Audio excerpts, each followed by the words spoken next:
That's that still image, picture of me fighting off the paparazzi. No, adjusting the camera. I like it better when it's in the middle here. If I put it off to the side, I end up trying to make sure that everything's working all right with the camera, and then I'm looking at the screen instead of at the camera. So this way I can keep them both in eye.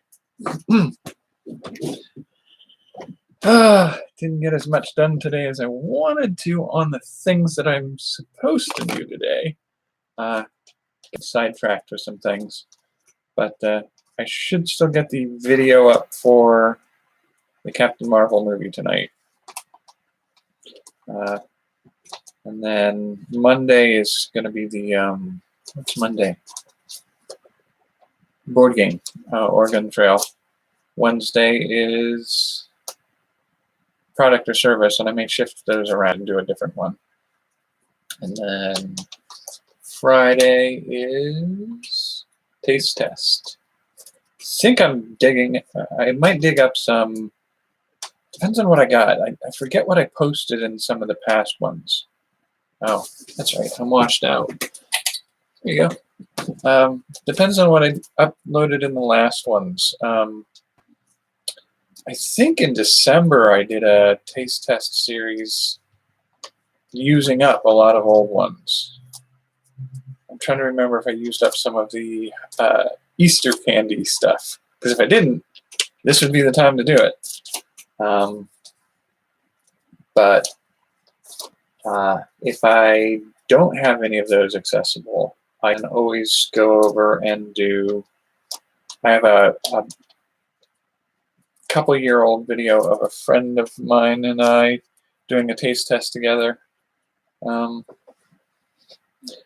Some of which have actually, like when I do my brainstorm new things, I create 6 ideas for new products based off of things we tried, and one of the ones that I came up with was like, how hard would it be to put a bit of caramel in the middle of an M&M? And well, they did it about a year later, and now we've had it for about 1.5 to 2 years. So I should probably post that one while it's still at least remotely relevant. But yeah, so either if I have Easter candy available to do, which I think I should, I will post one of those, and then I will have my friend and I for May, and I will have the product and service videos for April and May done, and I will have the board games for April and May done, taste test done, movies I can get done by tomorrow, so I'll have movies for both months, and then art, and if I can get down this weekend to my storage unit, I can pull out my CD collection and listen to some of the music there, so I can do an art and music. I can do video games for April, and by Wednesday next week I should be able to do video game for May. And then it's so taste test, art, music, video games, product and service. The board game I think is going to be the tricky one. I'll get that at storage. I got one here, and I get one at storage. And then I have to read Peter Pan and review that one. And so hopefully by Wednesday, I'll have posted my video tomorrow for the videos this week. And then by Wednesday, I'll have had April and May's content finished for the edited content for this channel. And hopefully, like, next week is design a board game, so I'll start doing those videos on Sunday. And then I want to see if I can do this weekend some of the video editing for Roving Jack, so I can get some of that underway. That's been dragging a little bit behind where I want to do that. I have more energy than I did last week. Was it only last week? Wow. Feels like so much has happened. Have I really been feeling this? It's only the 12th now, so that's not too bad. I think last week was one of the weeks where I was just chronically tired all the time.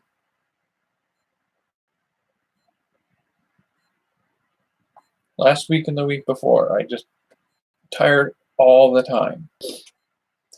But I have noticed that with working on projects like this, not so much on the downtime week that I had between Honolulu and recovery, but like when I work on projects like this, working on projects makes it easier for my brain to come up with new projects.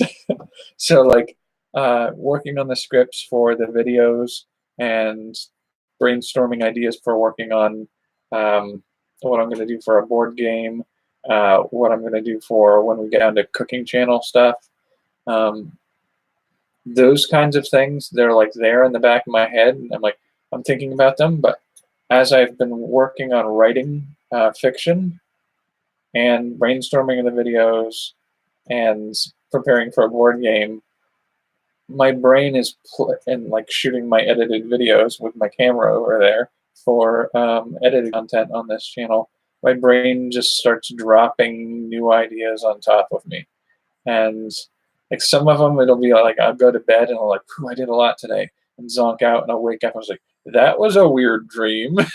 I was like, that'll be fun to play with. And then some of it's just sort of like, oh, hey, yeah, I hadn't thought about playing from that angle before. And so, like twisting some of the ideas, like after I shoot a video, especially when I read a book or watch a movie and generate the 6 ideas for it, it's like I finished recording my ideas for that movie or book or whatever, but I'll be, a few hours later working on something, and my brain goes, oh, here's an idea we didn't think of when we were shooting the video that like is now marginally useless because it's not something I can put in the video, but it's like, I'll add it to the list of the story ideas that I'm going to work on writing. Okay, we'll get there. Just one more to go. And it's just like I build lists faster of ideas to work on when I'm working on ideas that I came up with. So it's just like they pile on top of each other. And it's part of the reason, like at some point, I think it would be, I would thoroughly, like I wish I didn't have to worry about working to make income to survive. Like if I could make a living off of selling stories or videos or board games or things like that, I feel like I wouldn't be so stressed, and I would like get up in the morning and it's like, here's an idea, and I go, okay, let's do it. Let's just sit there. Like, here's an idea for a story. Okay, let's just write until we're done with this idea for the afternoon. And then like I've had a couple ideas for a couple art pieces that I want to do. As like if I woke up one morning and I was like, oh, that's an interesting idea, instead of like going to work on other things and stewing with it in my brain, I could just sit down at a canvas and give it a go. And like I really want to reach a point like that at some point, because I think that's where I'm really going to start to produce content, when I'm not kind of like feeling guilty for indulging in those ideas because it's not getting me any further along getting the income I need to pay for the food, and I owe some people some stuff for supporting me along the way. So I feel like if I didn't have those costs that I have to work to pay off, like if I were just making money off of the things I create, I think that would make it a little bit easier. Like, I don't know.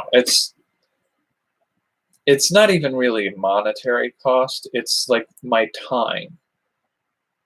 Like I'm spending the time working for somebody else to earn the right to survive, I guess is the phrase I want to use. And um, that time could be used to create things that could also make me money. And I think that the trade-off, choosing which one I have to do, is it's a tricky one, and I don't think I'm equipped to make the right choice yet. Because I mean, I imagine at some point there's going to be a point where it's just kind of like, you got to make the leap of faith, jump whole hog straight into, you are just creating games, books, and artwork. That is your whole thing right now, nothing else. If I get to a point where that's the case, I think if I can make that commitment to it, I could probably make this successful. But that anxiety of, I don't think I'm there yet, like knowing the way I do things, like the trip to Hawaii, that was like literally all I needed to do was pack a bag that I could carry on my back and book the flight, get on the flight, get there, manage the rest. Like, I could do all of that relatively easily. I spent over a month planning it. And that was to make sure I got everything I needed in the right position and had a fallback plan, and everything was going to work out right. And like, I feel like I'm going to do the same thing for making the stuff I do here successful enough to support itself so that I can make more like this. And I'm a little worried that I'm going to just keep building those contingency plans in the hopes that I will make something work out in the long run. And what I really need to do is say, like, we're there. Let's just do this. And like, but there's also a part of me that says, how much of that is delusion? Could I really make this work? And I think some of that comes down to like the uncertainty of what it means to make it at this. Like, for a lot of YouTubers, you hear a lot of people say, like, it's hard to make a living doing this. But what they mean by a living is $2,500 a month. And I'm like, yeah, I'd be happy with 500. Like, that would make a difference.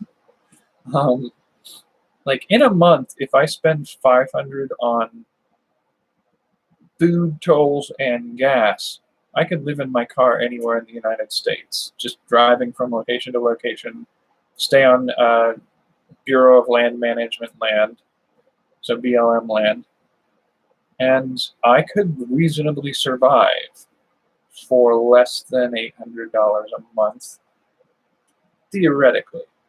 Like, I haven't given it a try yet, so I'm not going to say there aren't going to be surprise costs, like a car repair. And, you know, a $3,000 car repair in the middle of a 4-month travel period, that's going to average out to several $100s additional costs per month. So my mind says, okay, figure that out in a contingency plan so that you say roughly, like, calculate out having enough to pay for car repairs and that kind of stuff for several rounds of a year. And my brain goes, okay, so minimum cost of living would be $1,250 a month, roughly. And I was like, well, okay, so if we do that, you know, how can we, you know, manage the rest of it? How are we going to do things like internet access? Run into the local library every day and find a Wi-Fi access, and if I do that, I don't know that I'll be able to upload wire through live updates or large video files. So where do I figure that one out? Do I use a Makerspace membership? And if so, where do I, you know, that's an additional cost per month. And do I do that in the locations I'm staying at, just one per month, and stay within the area for a month? Or do I, you know, like, it's a whole lot of questions, and my brain wants to puzzle out the best way to do that. And I feel like I'm making it more complicated. Like, that my modus operandi is make it more complicated than it needs to be. Um, and I feel like I might be doing a little bit of that right now with uh, stepping in, because this comes up really in my mind as I sit here and think about things like the making the Star Wars prequels remake videos, and the idea that my brain says, like, we could do it for other movies too.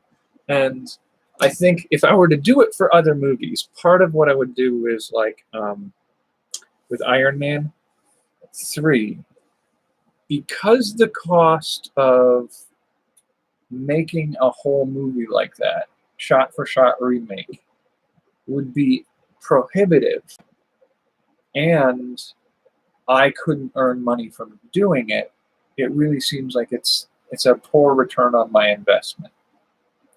Um, but if I were to instead do sort of like highlight scenes, just like 5 to 8 scenes to illustrate key points in the movie, and then just sort of like narrate the flow of the story for the rest of it, I think that's a little bit easier, and I could probably pull something like that off in, say,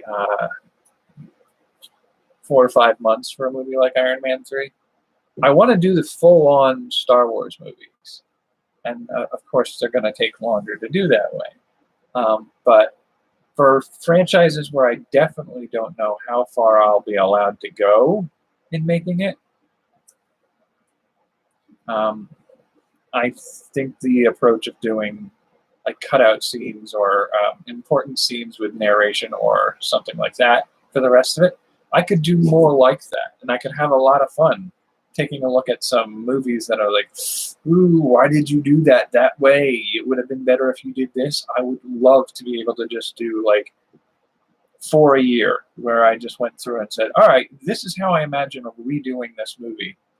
And here are key scenes, and here's my, reading the idea or the outline for the whole thing. And so, like that, doing that 4 times a year would be so much fun. I would have a blast doing that. And like that's remakes or rewrites or reimaginings of existing movies. What I was started talking about last night about the Batman series of movies or short bits. I actually started scripting that whole thing out, and it's one of those things where it's going to be a fan film, so it's not going to be a reworking of an existing work. Yes, it'll be using characters, so I imagine I get more leeway with that. And because the characters are reworkings of the characters and not necessarily the way they work in the comics, again, I imagine I can get further with that than I could otherwise. And for me, that would be something I would do as a serial short series. So, like each character, like a captured Batman lashed to a chair, and you get villain after villain walks out, sits down in front of him, and just sort of like justifies their opposing him by telling sort of their origin story by way of explaining to the audience that this is the character that you know, but not the way you know them. And I think that would be a fun way to explore that. And each character gets sort of their own intro episode. And then, like, I was playing with the idea at one point where, okay, if I'm gonna do that, like, I could do like Batman stuck to a chair, and each of his rogues gallery comes in and kind of tells him off, like, we wouldn't exist if it weren't for you. You made this happen. I'm the way I am because you made this happen this way. This city was a problem. I was trying to solve that problem for myself, and you made me the villain and stuff like that. And eventually, like the kind of, there's a twist that I have in it. So if I ever do this, I don't want to spoil it before I get there, but there's a twist in the storyline that changes the whole direction.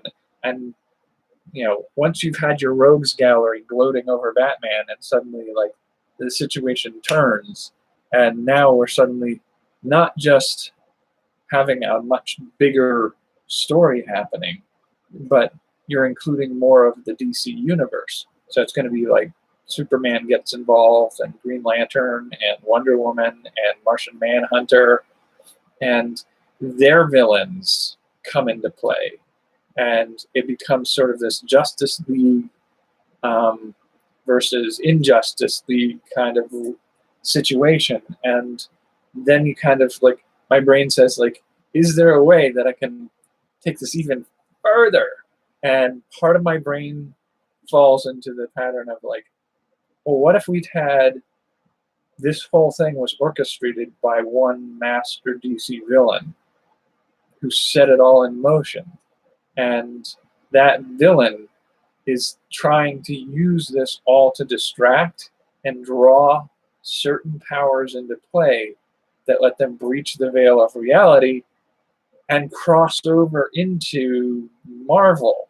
And so then it would be like, so do you do like a Charles Xavier in the X-Men, or the Avengers, or some, or both, or what? And then like, which characters do you do, and which villains does the overarching villain set against which heroes, and how does that play out?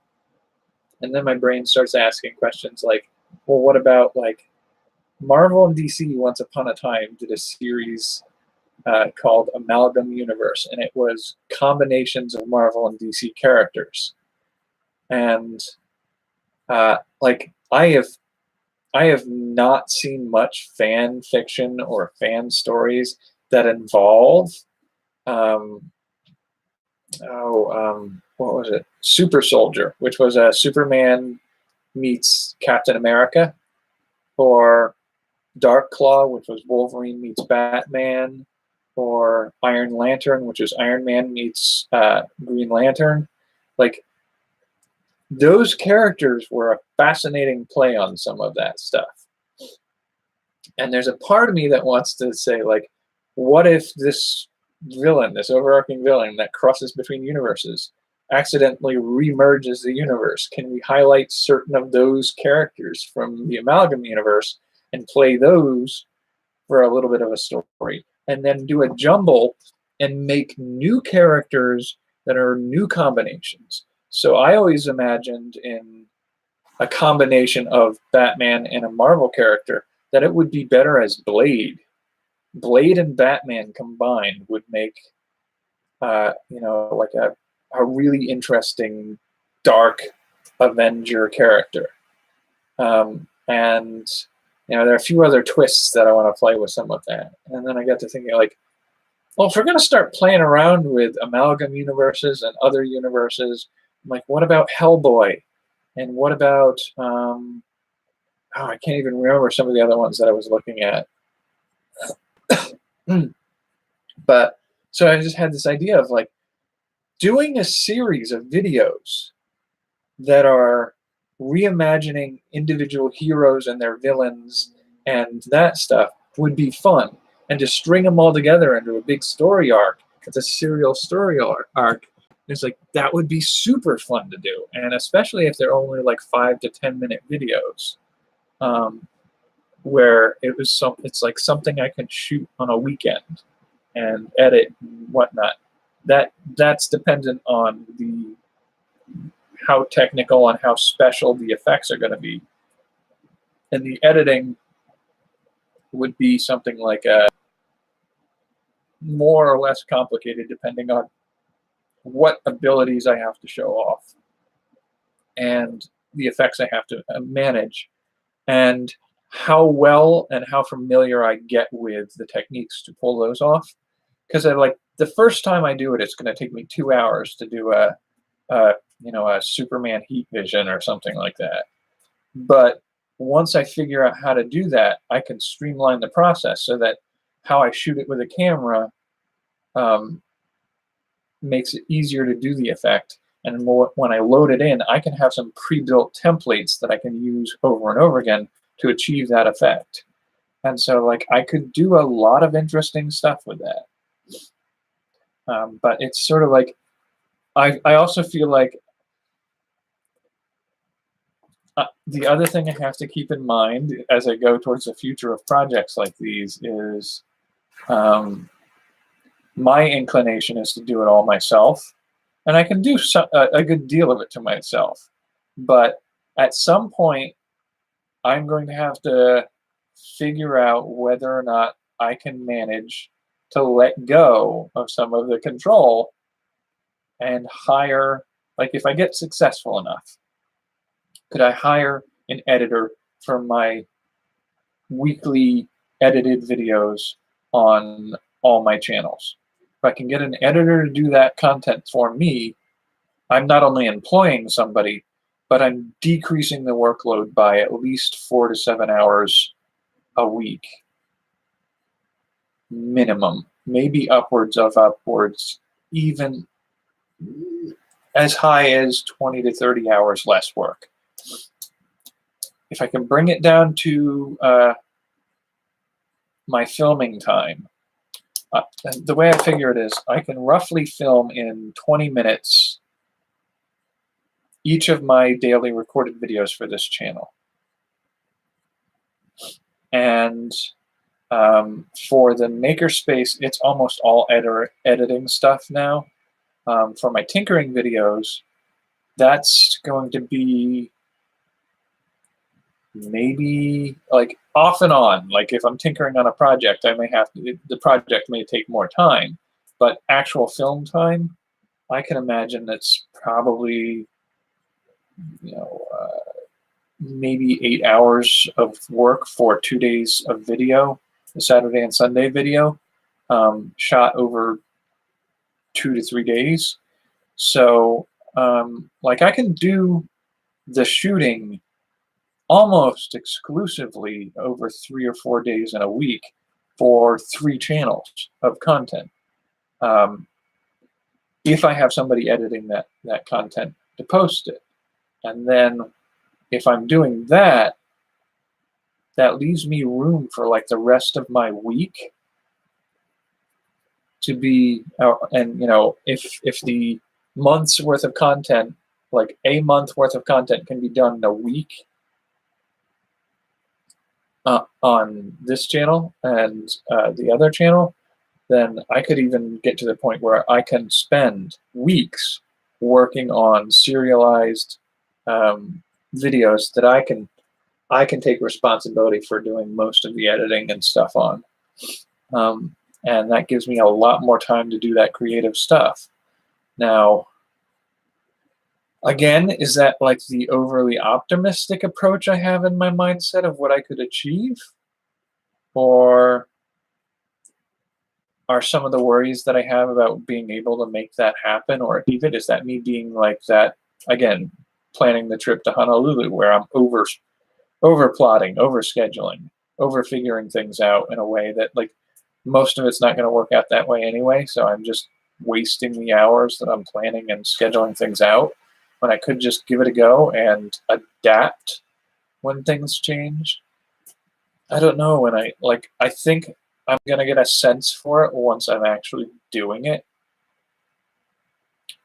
And could I hand off editing to somebody else? That's hard. I think with the way I've started to get a formula for how the edited video for this channel works, I think I could probably handing over all the editing for this to somebody else if I had to. I don't really want to. I kind of like being the one who does it right now. And the Roving Jack channel, I think that one would be harder for me to let go of. The Opportunity Forge one, maybe I could just let it be what it is. I'm building that one to be ultra simple to do any of the editing and managing like that. And I think the other thing that would make a huge difference is having my own place so that I'm not renting or staying with people. Like, it's my internet access. I can be up at whatever hours I need to be up to do whatever I need to do. I won't have unwelcome guests at certain hours interfering with what I'm doing. Not that that happens a lot, but there's a certain amount of social obligation to being in a multi-resident dwelling. And I don't mind that obligation. I mean, I like the people and I respect the people that are around me, but I feel like I could achieve more of the things that I'm excited about and fascinated by if that was all I was doing. But by the same token, I have recently just invested myself into a gaming group. So I don't know how I would call my choice on that. I think I would say that's sort of like a unintentional procrastination. Makes it easier for it to be harder for me to get stuff done. I'm having fun, but I'm also walking away from the things I need to work on for a few hours each few weeks to do something that the only return on is having fun for a few hours. And I don't really feel like I'm feeling guilty about that.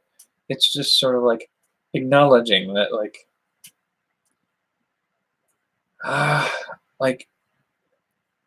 you can enjoy food and you can eat big, beautiful meals of interesting recipes.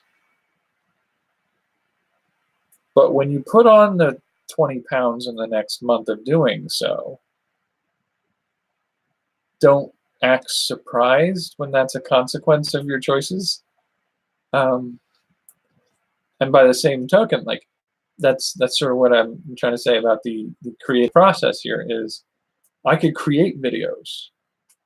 And like I feel like not next month, but for June, possibly when we come around to doing a week of video content again, I would kind of like to do 7 short videos, one for each day.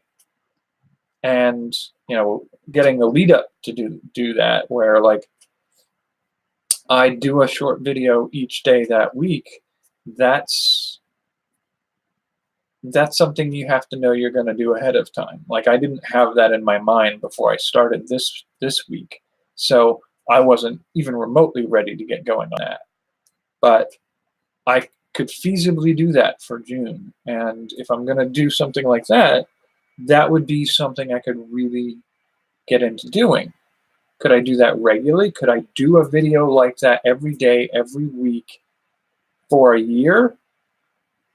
Not while I'm doing other things. And so it's making the choices. What's the right choice for doing the right thing? And I don't think I would want to keep a level of production like that up. I think that's entirely too much. But it might be a fun exercise to see what I can do for a week. Because I know I did something similar one year where I did story writing. I think I've mentioned it. I wrote a short story every day for a month, for 30 days.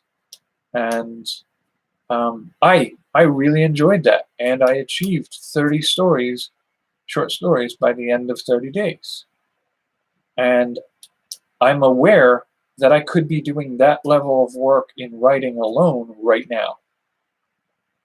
I was working a job at the time and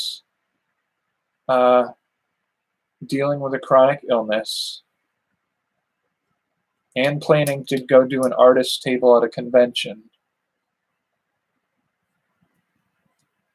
and dealing with, I think I moved from one house to another at one point during that process. And I got together with family for several family events. I celebrated my birthday. And I wrote 30 short stories in 30 days during all of that. So I could feasibly be writing short stories at that level now. And if I just didn't do like a 40-hour work week at the same time, like that 40 hours I could turn into doing, you know, a board game each month and a video each week, and you know, a video game once every month or so. Like I could do this level of creation, just full tilt, switching between projects when one slows down. I could do a series of artwork that I could sell prints on. I could do that. But I think long term, that's a stress load that I'm not quite ready to handle.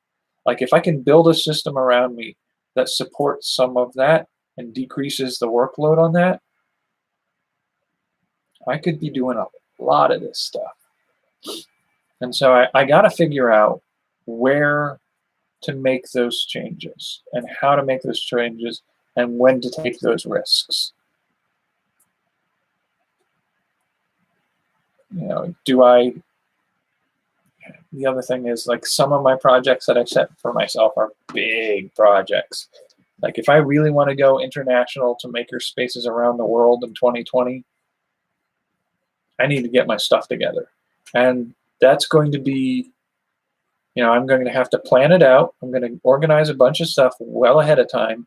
And then when it does happen, that's going to be from late May all the way through late September. So June, July, August, September. About 4.5 months, roughly, out of 2020 that will consume that. And part of that time, I just will not have access to the internet. And I won't be able to do regular updates of a useful kind.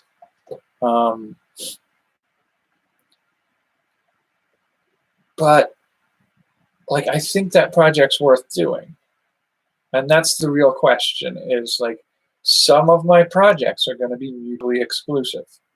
So I don't want to be, you know, trying to write a short story every day for every day of every month for multiple years, while producing videos, while making board games. That's a workload that I'm not ready for, and multiple of those the projects on my mind to do for that would conflict with each other. Like I won't have the chance to shoot a video series so that there's 1 to 3 videos every week when I'm flying to a different city every week for 5 months. I just won't have the time to set up a studio enough to do that. And so, like, if I want to do some of that, I got to do it ahead of time and have that play in my schedule, where like 2 or 3 months of content goes up for the first 2 or 3 months of my travel, so that if I get 2, 3 videos a month done while I'm traveling, I can pull off an extra month by the end of the trip. And it's just like, there are ways I can make it happen, but I've made some big choices about what I'm doing, and it can interfere with my ability to pull off what I'm trying to pull off on all fronts at the same time.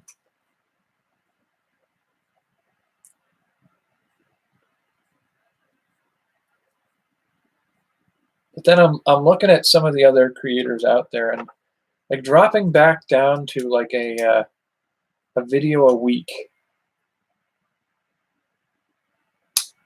And that's not like live stuff like this. This literally just takes, at this point, 40 minutes of my night. There's no prep time. There's no there's no props, costuming, sets, editing, and I could do some of this stuff. I don't know how I feel about doing a lot of vlogging in the future, but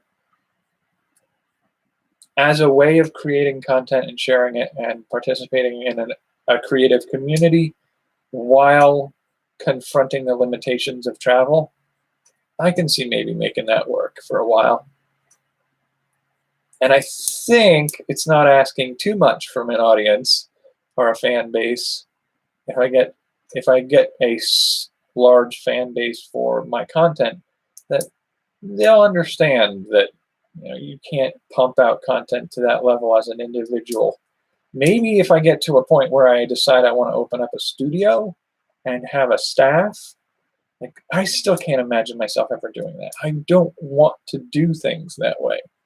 Like I look at YouTubers like Philip DeFranco, and I respect what he makes. But he has an office of at least 8 other employees working on stuff, and his schedule's already like constantly solidly booked. And I'm like, I don't know that I want to be that. I don't know. And at some point, I'm going to have to confront those hard limits and figure out where I really stand on letting some of those projects go, letting some of that control go, and letting some projects go. Where's the trade-off that I want to make? And some of these videos that I'm working on this week are practice for that. Just getting some practice, a sense for what it would be like to do edited, larger video projects more regularly. What'll it take out of me to make that? And is it more than I'm willing to give at a given time? So doing 3, so I'll post the first one tomorrow, the second one a week from tomorrow, and the third one the last Saturday of the month. And get a sense for what it's like to produce those.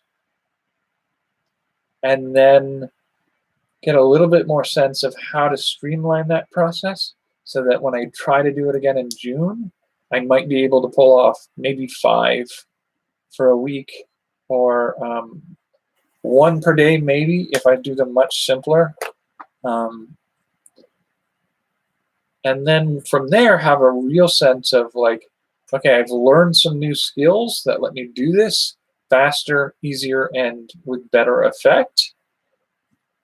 What will it take to apply that on a larger scale project? So if I can do 5 10-minute projects, or 5 5-minute projects, videos for that week without it interfering with my ability to produce regular content for the rest of my channel, that would suggest to me that I could put enough into a project like the Star Wars one, or the Iron Man one, or the Batman villains.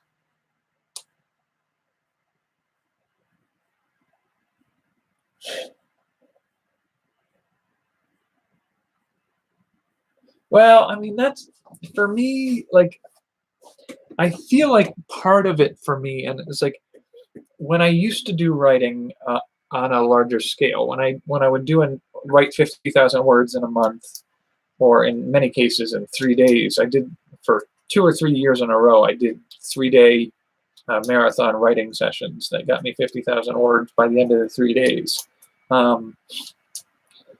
The thing I became aware of at that point was, like, the first time I did 9 days, 50,000 words, I finished that, and I was just sort of like, my brain felt like Play-Doh because I had been pushing so hard.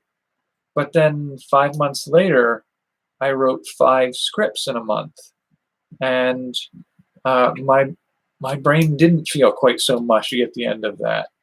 And yeah, I had pushed through hard, but it's sort of like exercise. It's like an exercise routine where the more you're used to running a mile, the more likely you are to say, like, okay, well, I have to gain the same benefits, I have to up my game and run 2 miles. And before you know it, you're running a marathon 3 times a year or 5 times a year. Like, that's what marathon runners do, is like they're not born with the ability to run a 26-mile run. And many of these marathon runners go from marathon to marathon multiple times in a year. They run, 5, 6, 8 marathons in a year. Some of them run like a marathon each month. And that's like 12 marathons in a year. And a marathon is 26 point some odd miles. You aren't born with the ability to do that. You build yourself up to it, and you adapt to being able to function at that level of activity. They also eat 5 people's worth of food to fuel their bodies to pull that off. And so there's an aspect of doing that I found when working on the projects that I do, and it's a mindset that I keep trying to encourage myself to get back into, because it's fulfilling and rewarding and it's exciting. Just like a marathon runner, like, they get that runner's high, pushing through the hard work and getting across that finish line, and it's just like the sheer jubilation of achieving that, one more race, doing that one more marathon. You know, it's seeing a challenge and overcoming that challenge and getting addicted to doing that. And there's a healthy way to reach that level where you're not just wrecking yourself. Like, a lot of people who are overworkers will oftentimes just not get enough sleep, eat poorly, just so they can keep saying, I'm working harder than other people around me. And they are destroying themselves. The goal for this is not to destroy myself, pushing myself to newer and further limits. The goal is to build up, get the exercise, get used to and adapt to putting yourself into those challenges and achieving your goals by the end of those challenges, so that all the creative fun that I want to work on and share with people, I'm able to enjoy and achieve more of it more rapidly. And it's also sort of like some of the learning projects that I've been working on, where, like, learning a new skill, if you learn a skill that improves your hand-eye coordination, say uh, cardistry, where you can sort of do like magic flourishes, fan cards, flip them, shuffle one-handed, like things like that. That's just hand-eye coordination, muscle memory, and dexterity of the fingers. That same skill set enables you to become better at juggling much easier than starting from scratch with juggling with no cardistry skills. So skills complement each other and enable you to do more and more. Now, if you pursue that in the right way, a series of skills, you do cardistry, you move to juggling, and you move from juggling, you do some basic chemistry and some breath exercises and yoga, and you start to combine those 2 towers that you're building, and they merge at the top. You can start doing fire spinning and other interesting tricks. And by the same token, you learn to read music so that you can play the piano, and you learn a little bit about voice control for character acting, and you combine those 2. And as you build your towers to merge at the top, you can start doing some interesting singing techniques, like throat singing, or what's the overtone singing. And so, like, when you start to combine skills that you already have learned, they decrease what you need to learn to achieve further skills down the path. And the more you build those, like there are ways to do that. And I have a fascination with building these, some might call them houses of cards, but elaborate structures of reinforcement of techniques and learning that make future achievements easier. And trying to apply those same ideas and techniques to writing, artwork, board game design, products and service design, recipes, video game design. Like, all of those things are made out of smaller sets of skills. Like, writing short stories teaches me skills that make it easier for me to write like flavor for board games. And board games make it easier for me to design out gaming systems that are applicable to video games. And so, you know, some of the ideas that I generate from, like, the book we were talking about the other day, where you mentioned it reminded you of a story you remember where humanity died out. Like, the stories I came up with for writing short stories or books based off of that book, they can also be made into board games and video games. And just because I write a short story doesn't mean I can't take that same idea and make both a board game and a video game based off of that idea. And so, like, having worked out that stuff, and if you can do certain things like build a formula for how you write your stories and create your games, and, like, I've done a little breaking down of things like board games into, like, there are race games, and there are shopping games, and there are player versus player games. And when you figure out, like, the basic system for building a board game that's a racing game, when you build out those mechanics, it's easier to basically make a new one of that game over and over again. Like, you know, so many games that exist out there are just a variation on that same style of game. There's almost never one that you can't say, like, oh, these two games are the same. Cards Against Humanity, apples to apples. They're a very similar game style. They just, like, one gimmick in mechanics and one change to the way you dress it up. And a lot of board games are like that. And a lot of video games are like that. I mean, Fortnite versus, what's the new one that came out everybody was into? There's a new, what was it called? I mean, it's honestly just Fortnite with one twist and a mechanic. And they're both very popular games still. And they're both built around an idea similar to Team Fortress, I believe. And Overwatch has a lot of that same kind of gameplay to it, with a little twist on it. And, like, when you really break it down, those are all sort of the same game with a different art style, a different story behind them, and one or two mechanic tweaks to make them distinct from the others.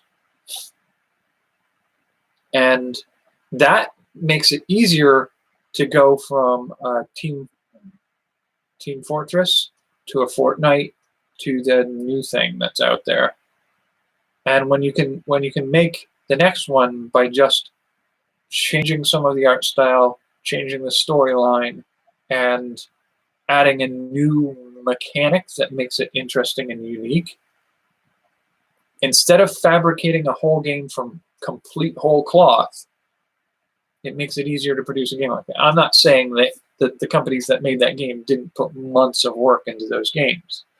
But for my purposes, when talking about coming up with a storyline, and then having a board game mechanic set up for a race game that I can just put that storyline on top of, means that coming up with a new game is literally just, you got your peanut butter and my chocolate. You got your chocolate and my peanut butter. It's putting the pieces together like Legos to build a new thing each time.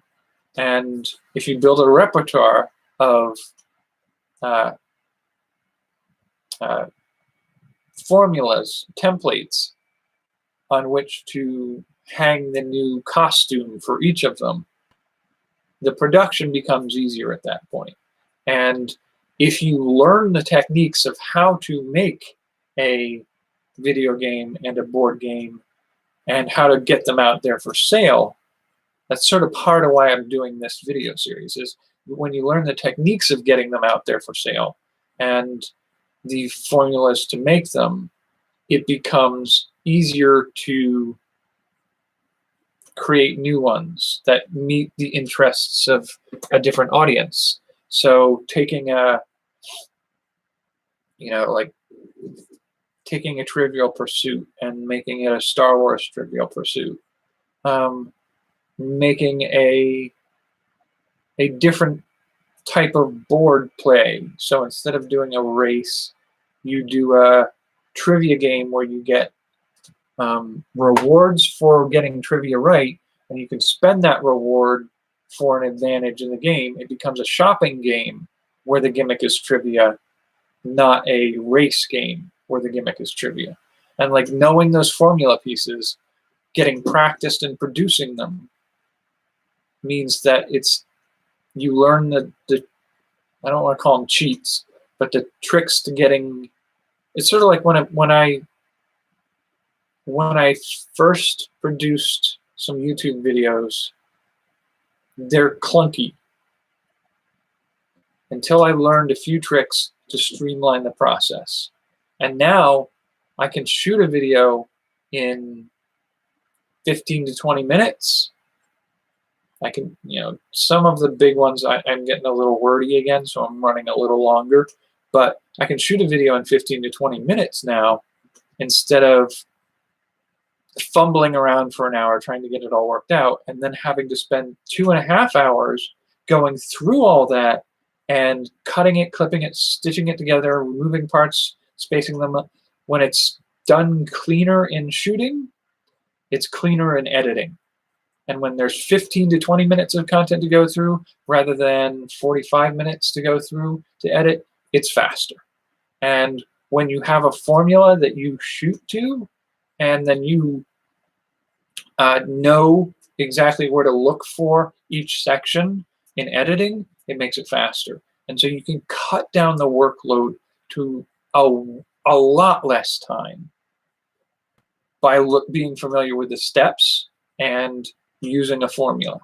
And once you've got the formula for different types of content creation,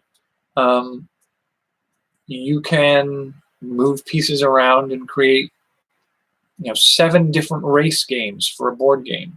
You can make 3 different first-person shooter games in a year by just skinning them differently and tweaking the physics in the game.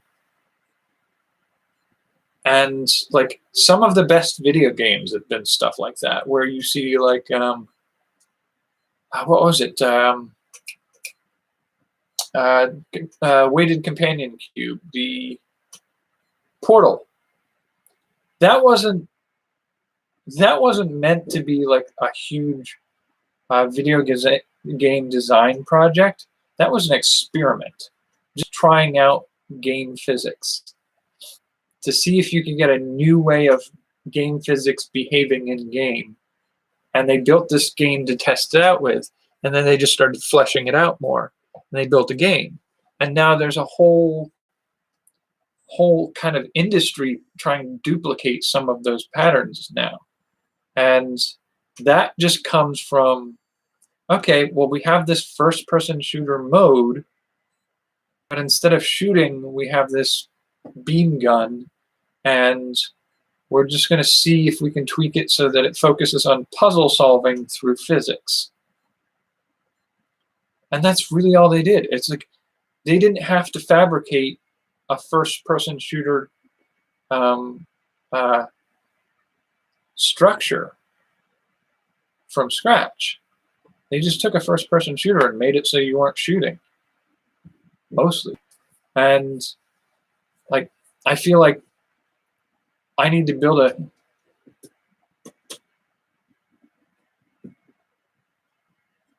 I haven't gotten down to the post office box yet. I will get there. I will get there tomorrow. Tomorrow is going to be the big day of trying to get a lot of things achieved.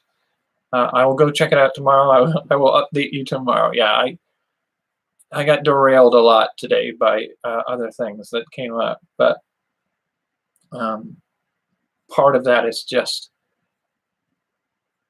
I'm trying to get my mind to buckle down on one thing. It should be there, yeah. It's one of those habits I have where, like, I have my cell phone that I stock with minutes to make phone calls, and I make maybe 4 phone calls in a month. Like, I don't use the phone often enough for that to worry about like that. And I sort of do the same thing with my mailbox, is where I'm going with that. It seemed like a strange segue, but my mailbox is one of those things, like, I have it for the ability to communicate, but I use it somewhat infrequently. So, and part of some of that also happened because of I got that mailbox over a decade ago to handle communication with family, where I didn't always want family knowing where I was at the time. I don't want them stopping in and showing up. So I got that mailbox. It's like, you can communicate with me, and this is where you can send things to me, but this is not where I sleep. And so I've had that mailbox for that purpose for most of that time. And having that for that purpose ended up being, okay, so when I'm moving from house to house, I need a reliable place for, say, my bill for car payments to show up. Okay, it's just going to keep showing up at that mailbox, and like, I know how to make my car payment. I do it on a regular.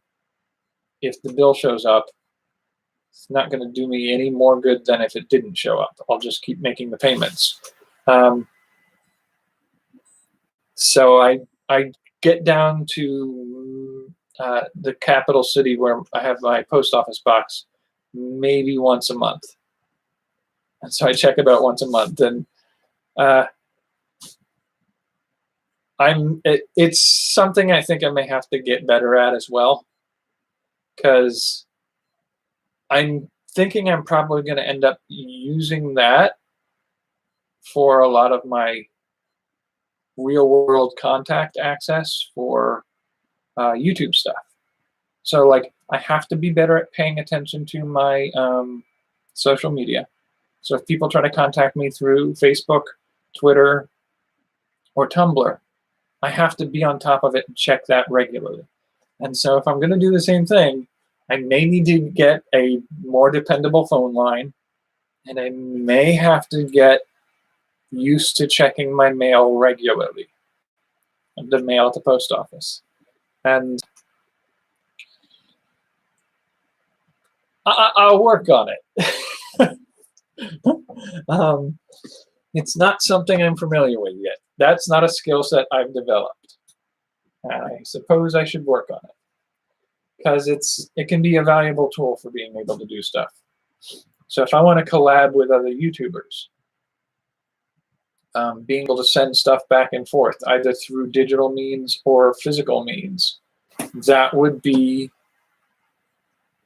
a medium I have to be able to check regularly to make sure that I can relate to and work with people. And I want to collab with other YouTubers. part of why I'm going to VidCon in June or mid-July is to network with other YouTubers to see if I can organize a little bit more of cross-pollination between us. And I should probably get on top of my game so I can handle that better.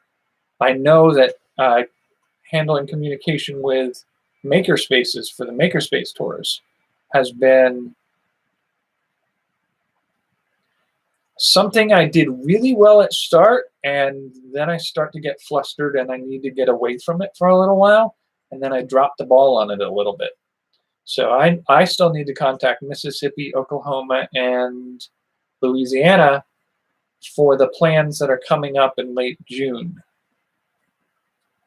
And then I have to get a hold of Alaska to let them know when I'm going to be there in July.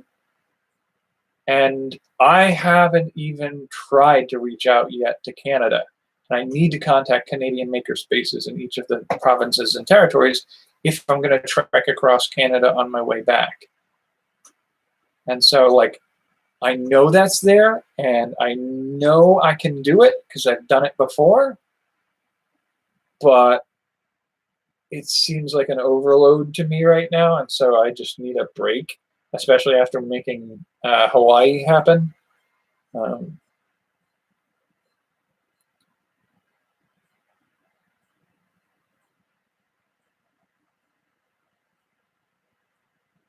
Yeah, I don't know if there's a way to put an email address in a YouTube channel, and if there is, do I want to?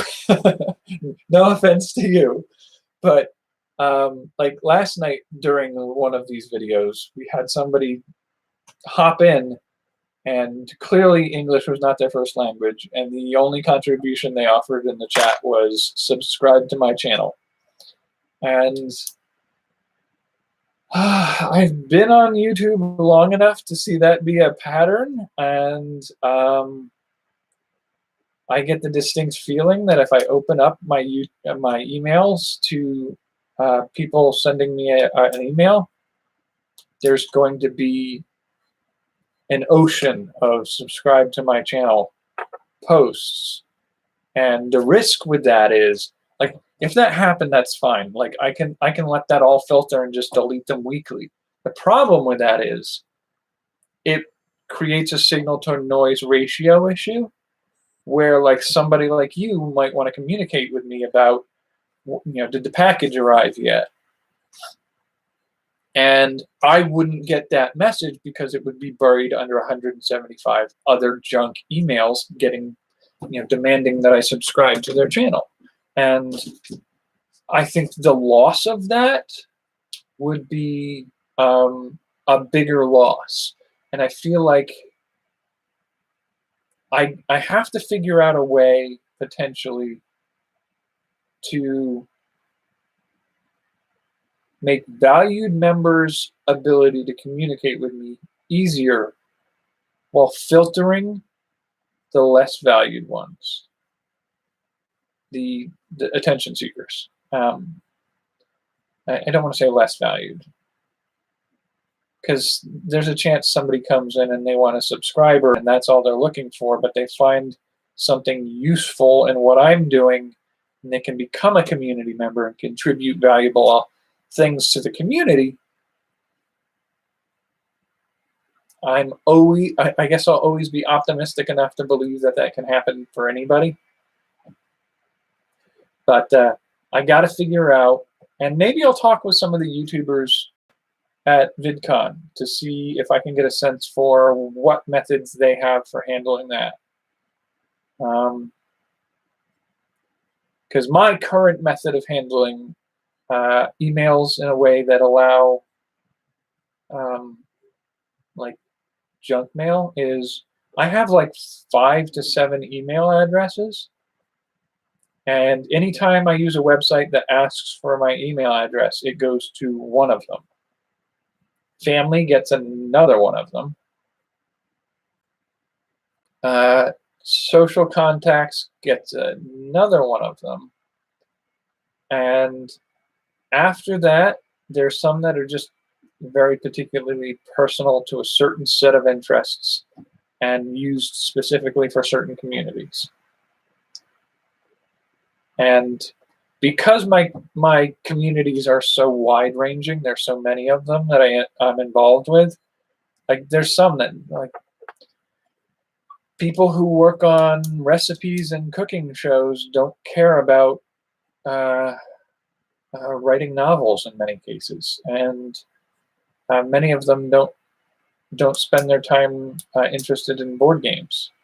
There's some, you'll get a few in each category that cross-pollinate with another one of your categories, but when you got 8 categories of content like I do, it's just a given at a certain point that the person I sit down with, like 8 of the 12 people that I play board games with are not going to have even the remotest interest in, a fitness routine or a health and well-being routine. Just, I have to accept that that's going to be what happens with some of that stuff. And so my emails and communications with those communities are different email addresses. And it's getting up towards the edge of being confusing to manage 7 email addresses. I feel like it might be worth finding out from people who professionally do this kind of stuff how they manage some of that communication flow. And I'd also like to do things like surveys and participatory stuff. I'm looking a little bit at like Discord, but again, it's one of those things like, does that add more work that I need to do?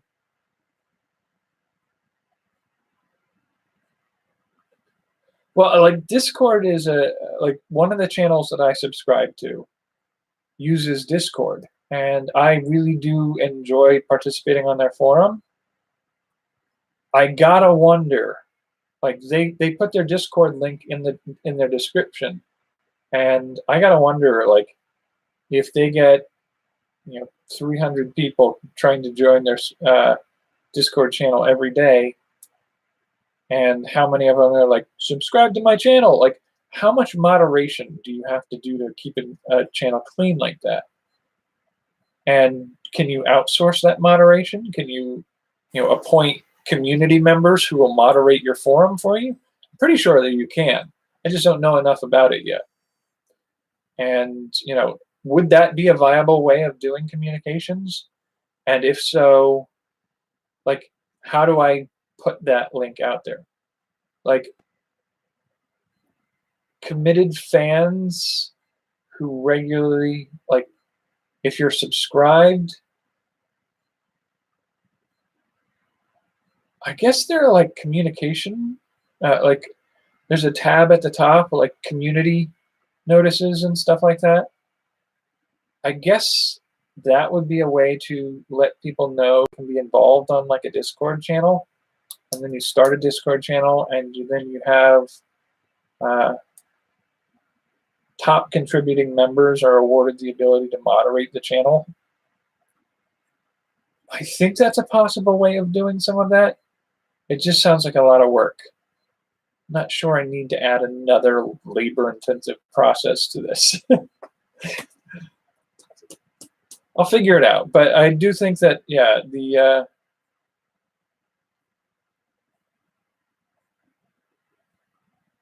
I think part of the other thing I was trying to do was, like, you can't necessarily get my email address because, I clearly don't check my stuff often enough to have noticed if you sent me a message. And, like, I think that's partly why I started things like Twitter and the Facebook group for this. And that's why I need to get better at paying attention to that. Because I want to be able to say, like, I'll get the notice if something's posted there. I don't know why I didn't get the notice of the one time you did contact me on Facebook. I'm curious as to why I didn't get a notice about that. And it may be a setting I have to go in and fix. But setting up Facebook, Twitter, and even to a certain degree Tumblr is a way to get communication and feedback. And for people who have a Facebook account, or a Twitter account and tagging me, I can get your messages through there, and I can respond to you through there, and we could share content through there. And that's sort of like the goal for me on those was.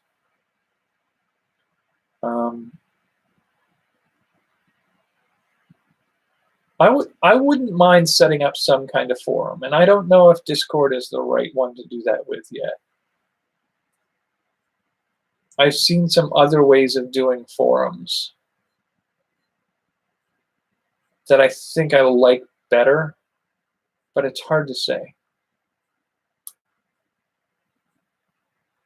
And a part of that may just be me, like a fogey, being a fogey, where like Discord is a forum on steroids. It's like, it's one of those things that you can set up so that your phone beeps every time a new message comes up on the forum.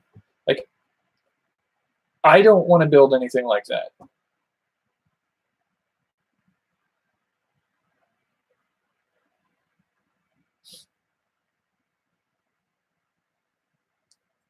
Yeah, and because of, I think you can private message the inspired content page on Facebook, and I think that would get me a private message. So even if you didn't want to post it to the Facebook group page, I would still get it. I'm not sure about that because I know I messaged you directly in response to that, so we could carry a conversation without it being a public conversation. So you could share information about addresses and stuff like that. And that's a valuable way of potentially doing that. And I think it's a tool. I know not everybody does Facebook, and I know it's a wading pool of stress for some people. And I feel the same way. A lot of people complain about Twitter like that. I don't have a lot of trouble with Twitter, but that's because I have like 7 channels I subscribe to, not 153. And of the channels I'm subscribed to on Twitter, it's like Neil Gaiman, Mark Hamill, Hugh Jackman, Patrick Stewart. These are all very classy, very nice people who don't engage in mudslinging. So my Twitter feed is close to pristine. Whereas so many of the people I know who use Twitter are like, oh, it's just arguments and fighting and people being rude and horrible to each other and showing useless content that nobody cares about. I'm like, that's because you subscribe to 150 people and you don't care about the content that 125 of them are making. It's like you've literally chosen to have that be part of your daily life. I view Twitter sort of like, there's a famous saying, like, what's inside the cave? Only what you bring with you. If you went into Twitter seeking those things, then of course that's what you're going to have on Twitter. So I've selectively chosen exactly what my Twitter feed should look like, and I'm kind of happy with how it works. I don't post to it much, and that is like, that's one of the other things I've been working on, and it's another thing I sort of beat myself up on, is like, it's taking away from my creativity time. But at the top of my page here, I've got tabs open for 1, 2, 3, 4, 5, 6, 7 different ways of managing social media posting on a schedule in a way that's streamlined enough that it's only a few minutes of my day each day. And so, like, I'm like, I could step up my game and get it working a little bit better. But I feel like learning that is like, once I've learned it and figured it out, it's something I won't have to invest any more than the minutes to update on a regular basis. but the hours it's taking me to figure out the best approach and how to do that, I feel like it's taking away from my ability to create right now.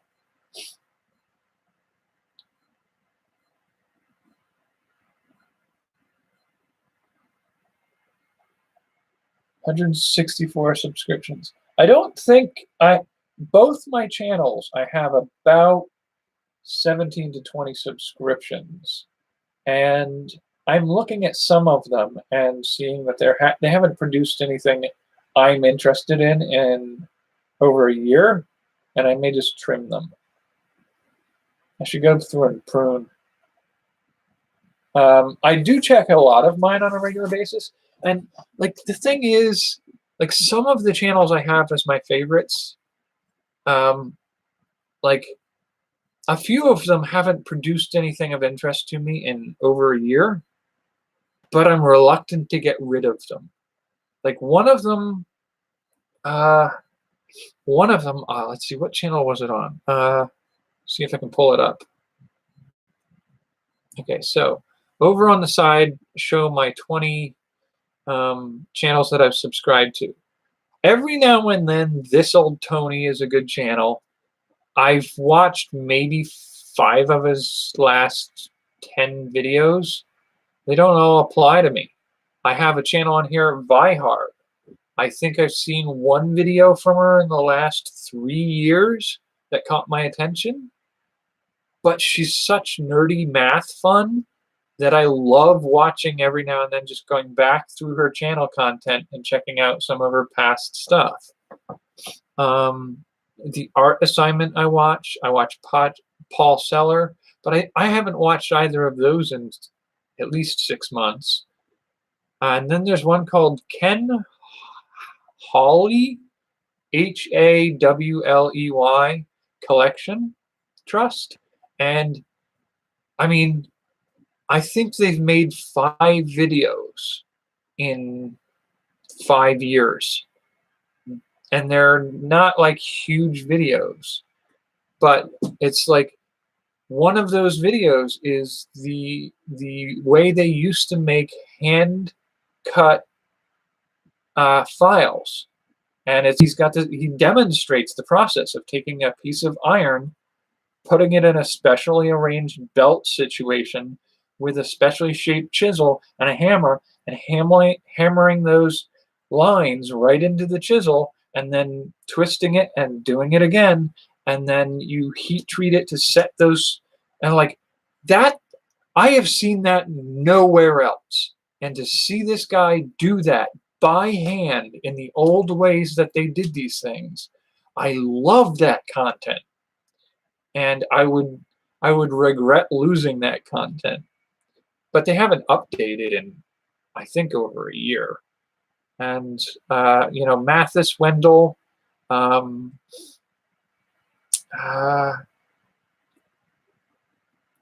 couple of other ones like Todd's Kitchen was a fun one.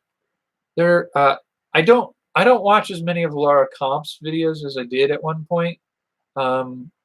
Mainly because most of her projects right now are things that it's a cool project. I'll maybe go back and look at it someday, but like I don't need that information right now.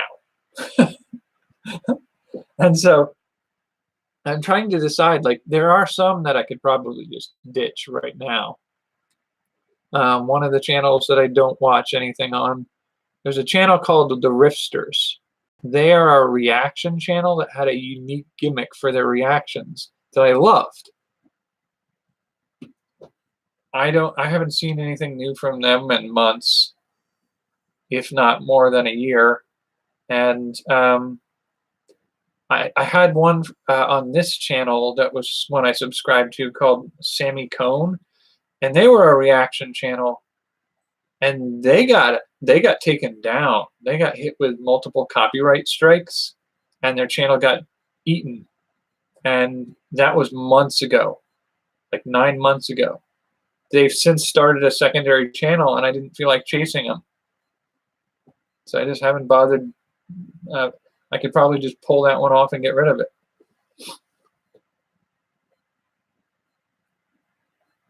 Yeah, as you may have noticed, I've got a wide range of interests. So that's one of the other things that's always super funny to me is the recommended tabs. Like when you go through the YouTube start page and it has recommended for you, I break those systems. The algorithms that figure out what to recommend to you, they never work for me. I have Amazon Prime, and my movie watching history all over the place. They recommend things that make no sense for my interests, but that's because they don't know how to recommend for my interests. My interests are so weird and all over the place that there's no predictable pattern that they can find to help them figure out what else to recommend to me. Although they they're about 60% decent with it, which is pretty good. Part of that is because I am heavy interested in science fiction. So if it's science fiction, you can't really go wrong recommending it to me. There's a good chance I'll give it a shot. But outside of that, like, it's just confused. They don't know what to do with my recommendations, and YouTube struggles with the same thing.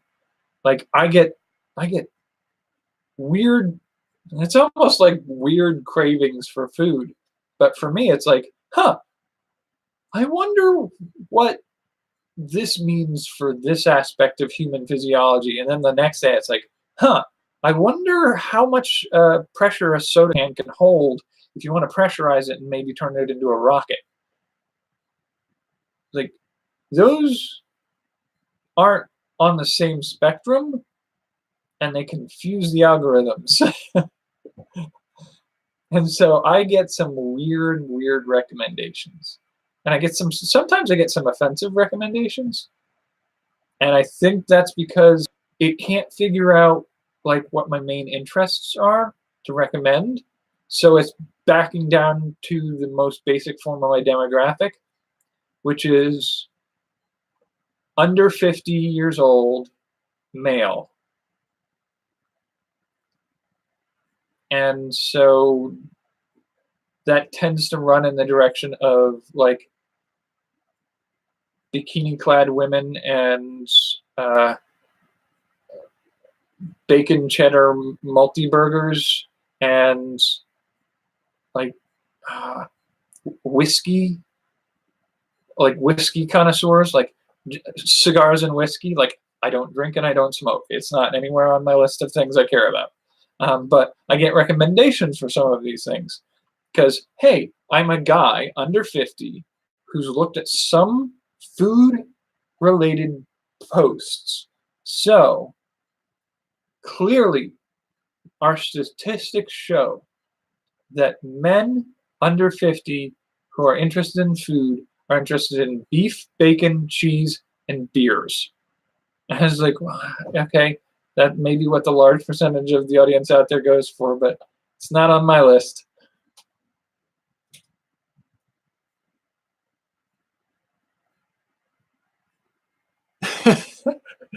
Oh yeah, there is some of that too. You know, where like a lot of the things I do, like I can't get a decent answer from Google searches on, and I know when I search it, it must confuse the algorithms even further, so they'll recommend things that don't make sense. Like, why is this man asking about pantyhose? Because it makes a really good screen for doing silk screening if you're going to make a screen printed t-shirt or something like that.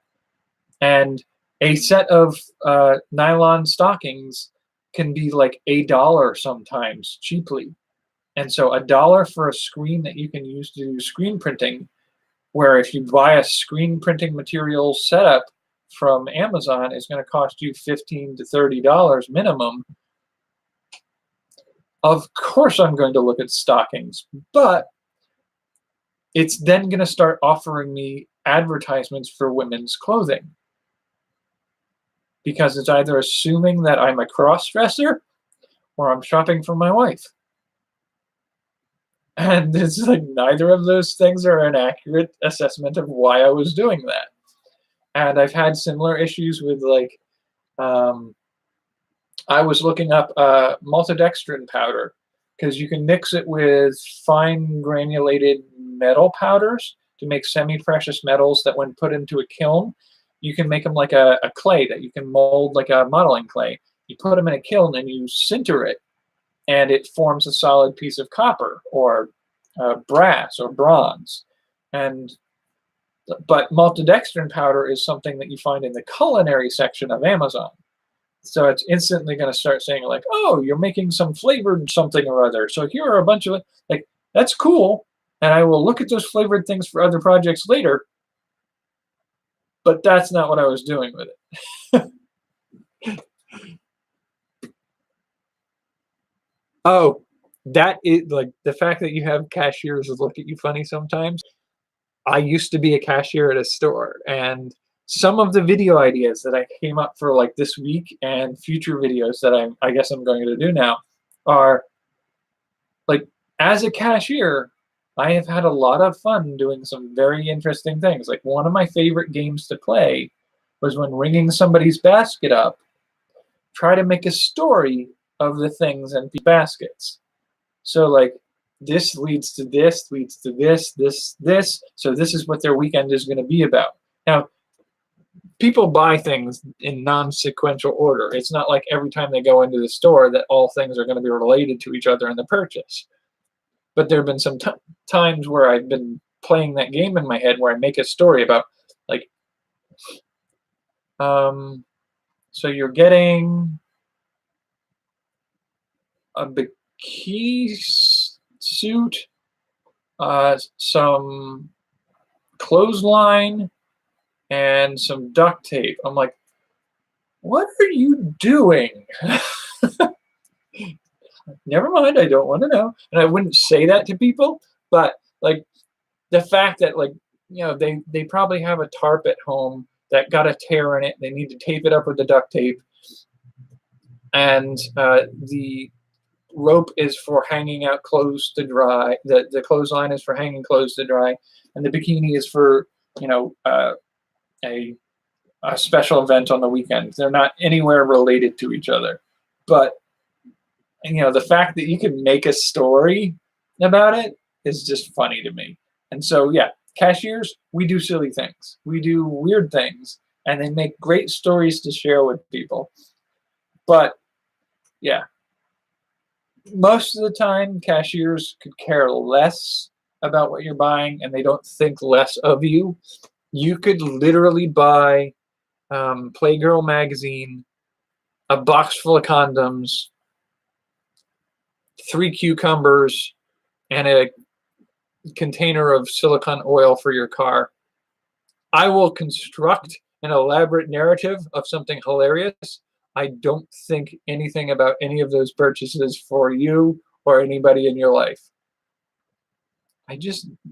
I'm never going to see you again. It's not that important to me as a cashier. If I see you on a regular, I might start teasing you. There were a couple old ladies who went through my register on a couple occasions, and they were gardeners. And so they would come in for the bargain prices on some of the potted plants. And I would sometimes say, like, the first time I saw you, I knew that you were a couple of potheads. And because they were buying pots for their plants. It was just having fun with the customer. But maybe there's some judgmental cashiers out there, but I think for the most part, it's just sort of like, but are they thinking weird things about purchases? Oh, absolutely. Otherwise, you would get very bitter about that job. Standing at that register, ringing things endlessly, one after another. If you're not going to have a fun game of it, then you're going to become a very unhappy cashier. So I had a lot of fun with my time as a cashier, and it's given me plenty of good stories. And we are at an hour and a half. I think you're the only one who has patience for videos this long. I know some of my other friends don't often come through and check out videos because I think they're a little long for them to invest the time to do this. But thanks for joining me tonight. Yeah, I know. Like I can tell stories, and like I feel like if I hone that a little bit better, I could turn it into a vlog. Um, but bite size probably would be better. I think I need to work on keeping it under an hour at least. I would favor aiming more for a half an hour on a regular basis, but I just have so much fun talking about some of these projects and ideas. All right, I should call it for now, though. This should be good night.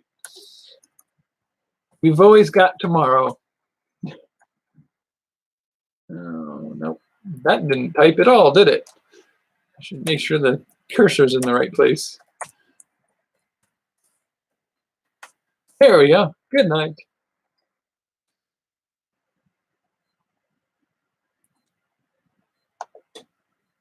There you go.